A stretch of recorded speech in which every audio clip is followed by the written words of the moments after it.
All right, thanks for making the Locked On Ole Miss podcast your first listen every day. We are free and, in fact, available wherever you get your podcast, including YouTube. Do us a favor, subscribe to the channel, hit the bell for notifications, comment down below, and, of course, upvote the video itself. I'm here with Cara McCutcheon. She's back after being gone for a little while, after her puppy dog tried to kill her the other day.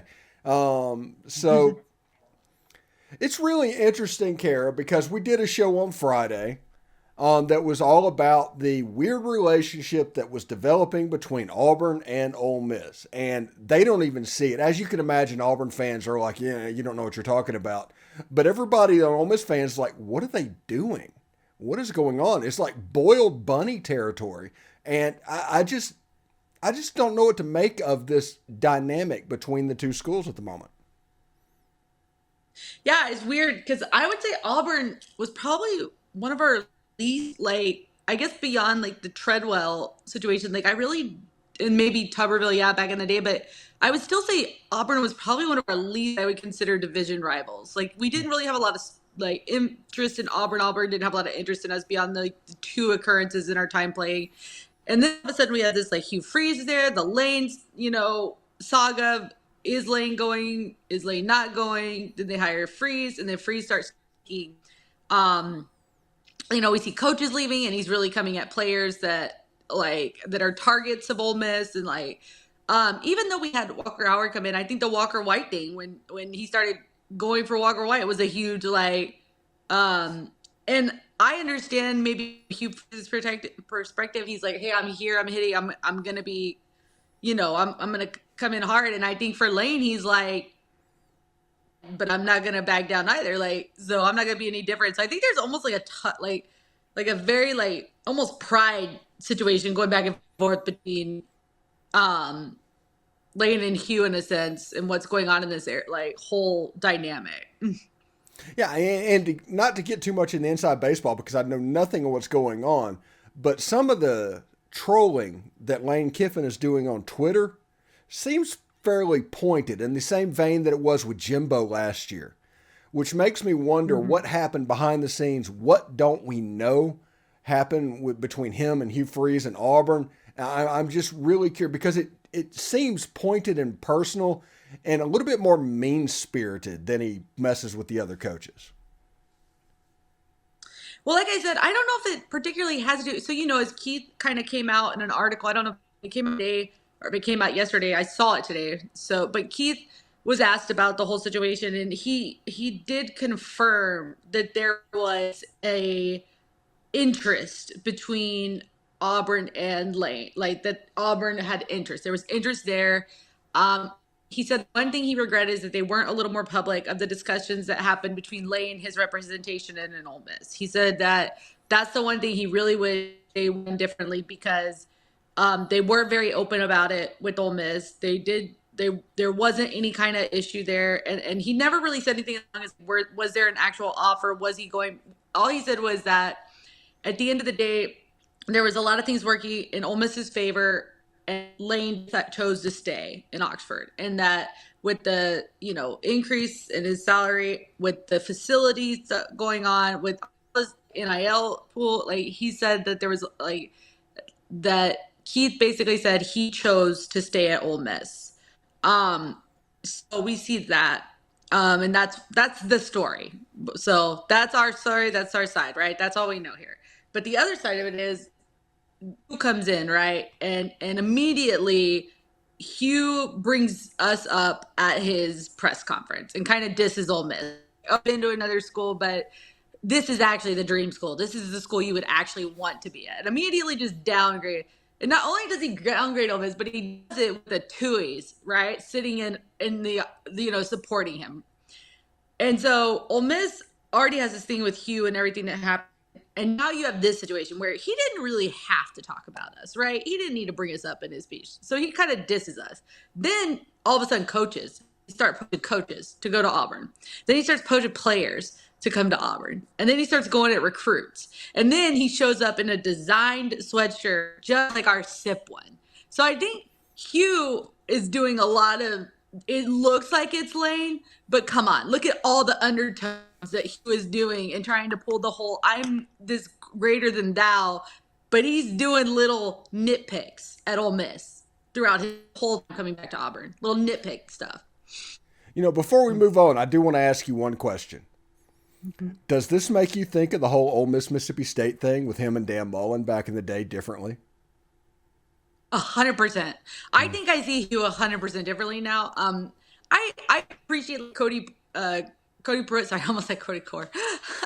I appreciate some of the former players. Their loyalty to Hugh. I appreciate that. They are, still supportive of him, and that's fine. They had that relationship. But as far as what's happening here, anyone who thinks it's just Lane and Lane's just coming at Hugh and you're not paying attention to Hugh. Hugh knows what he's doing, and he's pulling the guys that he had connections with in Oxford, and he's bringing them over to Auburn, and he's pissing people off, and he knows he's doing it, and he's picking and he's picking and he's picking at Ole Miss, and he's doing it underhanded, and people who are acting like they don't see it just don't want to. So they're like, oh, well, Lane's just outwardly saying it. And it's like, no. Like, all these other things are happening behind the scenes that Hugh is doing. Mm-hmm. Yeah, absolutely. So let's change the subject a little bit to the Ole Miss quarterback room. We went from just Jackson Dart and a couple of walk-ons to having potentially the most stacked quarterback room in the Southeastern Conference. How's all this going to play out? So, like I said, I'm not going to go into stats. I know for the most part, we've seen stats, we've seen things with all the different players. So I don't want to go into that, but I want to talk about the implications of what's happening, right? So, Paul Feinbaum immediately jumped on this. And if Paul Feinbaum immediately jumps on this, that means we're doing something right. If he hates it, we're doing something right. Because what we have, obviously, okay, we're doing nothing different than what every other, higher elite school does here. Look at Alabama with Tua and Jalen Hurts, right? All we're doing is providing the fact of we're bringing in guys that we're hoping hey, if one goes down, we're bringing one in that can keep us steady.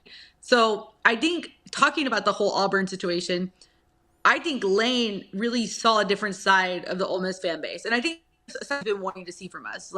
Not only the stepping up in NIL and all that, but during that whole situation, I think we did something very different than he never thought we would do. We started replacing him on who was going to give us what we wanted. We got mad at Lane, but we very quickly were like, well, who do we want here that's going to give us the program we want? And we started replacing Lane with all these thoughts that we want. And if you've noticed, there's a shift in Lane this season. And I know people aren't seeing it in recruiting, but look at what's happening here. Look at our quarterback room here. Look at we did the Pete Golding situation. That's crazy if you look into all that. They're the narrative is obviously very far from what really happened. But the Pete Golding stuff, getting rid of Chris and all that and doing the movements that Lane is doing, this quarterback room is just another implication of, I really do believe Lane is starting to really focus and give us, he saw what we want and he's working towards building what we want. And that starts there. That starts with knowing, because if you look, I'm just going to say, if you look at our past, if we quarterback down, it would have been done. Our season would have been done. It would have been very hard to continue. And so I think he's pushing competition. He's pushing competition. He's basically telling Jackson Dart, you're not just going to get the job. You still have to work. You still need to develop. You still need to work hard. And he's bringing guys in that are going to push that talent. So I love it. I love all this. And I think seeing the people that are mad about it and Feinbaum who's going off on it, that means we're doing exactly the right thing. Yeah, and not to take it full circle, but there's Auburn fans that comment on my show nearly every day. And one of the things they kept saying is whoever loses this quarterback competition, you just count on the fact that he's going to go to Auburn. And it's well, why do I care about who loses the competition? Yeah. Yeah. I mean, that's weird. That's a very also ran ideal. And that's interesting to me. Anyway, let's change the subject real quick. It was announced on Thursday night that Texas and Oklahoma will be coming into the SEC on July 1st, 2024. For people that don't know, Cara is a Texan. So this one would be very near and dear to her. How close to Austin are you? I'm about 2 hours from Austin. Or is that north or south? Is it toward Houston or Dallas? I'm in Houston, so I'm about, let's Okay. see, So south. yeah, you're in A&M territory, so you might see a little bit Oh, different. I'm about like 30 minutes from A&M. Yeah, oh yeah. So you might have a little bit different perspective in the way that it's presented over. There's a real funny meme that popped up about the new SEC where they located and put the new schools on there, and they did a map of the southeast, and then the whole state of Texas is a Longhorn, and just like the city of Houston is Texas A&M. It is very Yeah. intense. It's like, okay, this is going to be fun. But one of the things that I am looking forward to, I am so looking forward to the Texas and Arkansas rivalry coming back. You probably aren't old enough to remember it, but back in the old Southwest Conference day, it was a real thing. And I'm looking forward to getting A&M in Texas back. So that to me is like two ancillary benefits to this thing. That Texas and Texas A&M game, it's going to get Ole Miss and Mississippi State off of Thanksgiving, which I like that, but a lot of people don't. You want that game on Saturday? A&M and Texas is going to be on Thanksgiving. And B, Texas and Arkansas, there's a game with like Richard Nixon in attendance where they played like a 1-versus-2 game back in like 1969, the year that Archie beat them in the Sugar Bowl.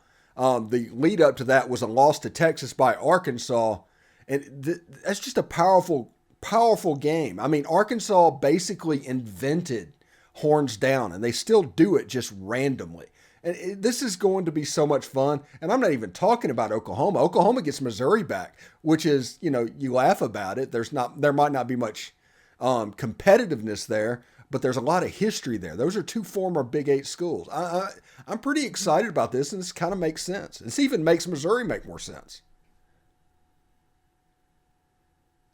Yeah, I'm really excited about it. So also, so my family's Ole Miss except my sister who went to Texas.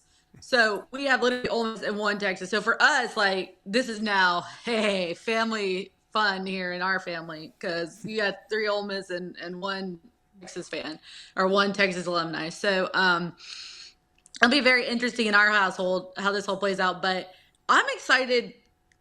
I'm excited in so many ways for this because I love the change to the schedule that's coming. Like I hope we have the 3-6-6 where it's the rotating where you actually are going to play everyone. I really hope they do go that route. I want pods or divisions. Like I love the idea of the 3-6-6. Like to me that's so awesome. The other thing I think is kind of funny is I will say the minute it happened, I got so many like DMs and messages from tech fans and calls saying, "Aren't you excited for us to come? Like, are you ready for us?" And I was like, why do you think we care about you? Like we play Bama, we have Bama, Georgia, and LSU on our schedule this year. Why do you think you are like the arrogance of Texas that just stands like it kind of works in the SEC a little bit? I'm not gonna lie, like their arrogance really kind of works. It's a different kind of arrogant, but like we have conference arrogant, they have just them arrogant. But like they're really mindset. I had someone tell me, "Oh, I understand. We're gonna go like 8-4." I get that, and I'm like you're barely going 8-4 now, and you think you're going to come in your first year and go 8-4, and so their mindsets are like, oh, we're coming into the SEC and we're going to be so much better than these teams, and I think they're really going to see the difference of week in and week out because they base this on one game a season. Like, oh, we all played Texas Tech bowl game and you lost. I'm like, but you're not playing the same competition week in week out. Like you're not playing, you know, Georgia, Mississippi State, Ole Miss, like LSU, Arkansas, like you're not playing those back to back to back. You have one game a season, and then you play teams in the Big 12. Like, wait until you're playing that same level of like competitive and physicality every game. Like, then we'll talk. Yeah, it's set up where this is literally what Texas has to look forward to. Let's just say, take that Oklahoma game, the Red River rivalry. Let's go ahead and count that in here because that's now an SEC game. But on either side of it, you might have a road game in Baton Rouge. And then you get kind of a down game playing against Arkansas. After that, Alabama or Georgia could be waiting. I mean, this is a normal. If you put the schedule up every other year, you're going to have to play Alabama, Georgia, Tennessee, Florida, Ole Miss, outside of your permanent opponents. And it's going to be a lot of fun. It's going to be a ton of fun for everybody. B, it's going to make being super hyper successful in the SEC almost impossible, even for Georgia and Alabama. The days of us seeing an undefeated team in the SEC might be over.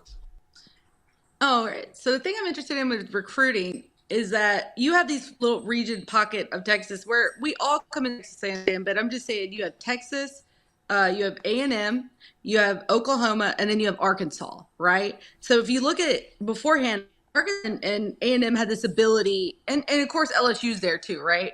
But Arkansas and A&M had this ability to say we're SEC, so you can come and play SEC football, still be kind of close, still be in these areas.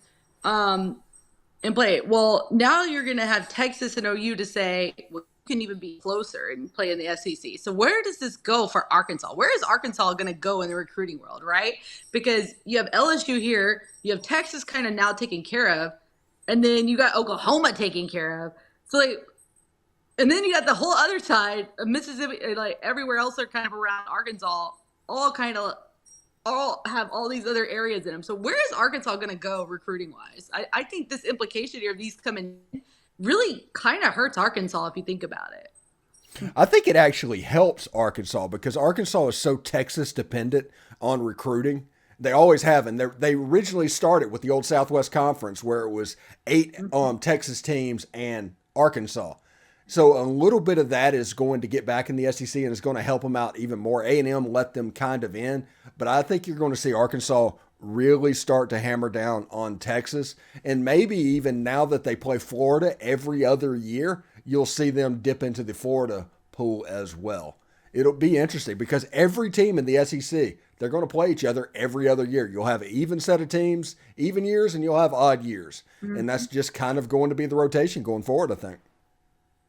Yeah, it's very exciting. I'm excited to see kind of happen and just follow everything as far as scheduling, the competitive outcomes. Really just interested to see how everything plays out. So very, very excited for the move.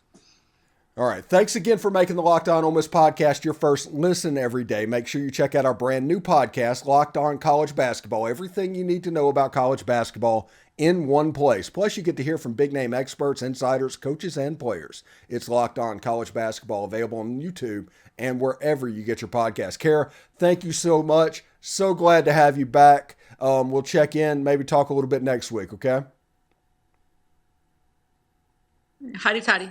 Hotty toddy.